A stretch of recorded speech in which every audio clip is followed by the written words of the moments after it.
Hi hello friends, சாஸ்திரமும் சமையல். First டைமாக நம்ம வீடியோ பார்க்குறீங்கன்னா சப்ஸ்கிரைப் பண்ணிவிட்டு பாருங்கள். நம்ம வந்து வீட்டுக்கு பக்கத்தில் இருக்கிற ஒரு சூப்பர் மார்க்கெட்டுக்கு தான் போனோம். மழை பயங்கரமாக மழை இங்கே திருப்பூரில் அதனால் பாப்பா ஏதாவது சாப்பிடணும் அப்படின்னு சொல்லியிருந்தா சரின்னு சொல்லிட்டு பக்கத்தில் இருக்க கடைக்கு தான் கூட்டிகிட்டு போயிருந்தேன். ரொம்ப நல்லாயிருந்து.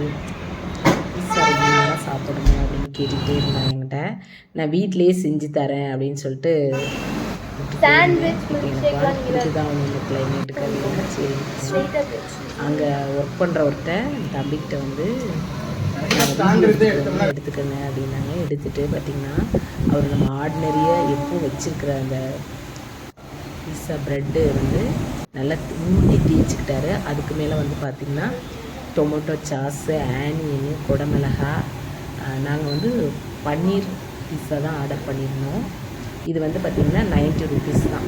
வெஜ்ஜி வந்து பார்த்திங்கன்னா வெஜ்ஜி பீஸா வந்து பார்த்திங்கனாக்கா 70 ருபீஸு. ஆனால் ரொம்ப டேஸ்டியாக இருந்துச்சு. ஆலிவ்ஸ்லாம் போட்டு அதுக்கு மேலே வந்து பார்த்திங்கன்னா சீஸ், பன்னீர் ஃபஸ்ட்லேயே போட்டுட்டாங்க. சீஸ் போட்டுட்டு நல்லா 15 மினிட்ஸ்க்கு உள்ளேயே வச்சுட்டாங்க. அதுக்கப்புறம் பாப்பா ஐஸ்கிரீம் சாப்பிட்டு ஃபிங்கர் சிப்ஸ்லாம் வாங்கி சாப்பிட்டுட்டு இருந்தா. சாப்பிட்டுட்டு அதுக்கப்புறமா வீட்டுக்கு எடுத்துகிட்டு வந்துட்டோம். வீட்டுக்கு எடுத்துகிட்டு வந்துட்டு தான் சாப்பிட்டோம். அப்புறம் கட் பண்ணுற வரலும் எல்லாம் கட் பண்ணி காமிக்கிற வரலும் வீடியோ எடுத்திருந்தோம். இதே மாதிரியே நீங்கள் வீட்டிலே ட்ரை பண்ணி சிம்பிளாக நம்ம தோசைக்கல்லில் அழகாக செய்யலாம் அப்படின்னு அந்த தம்பி சொன்னாப்புல.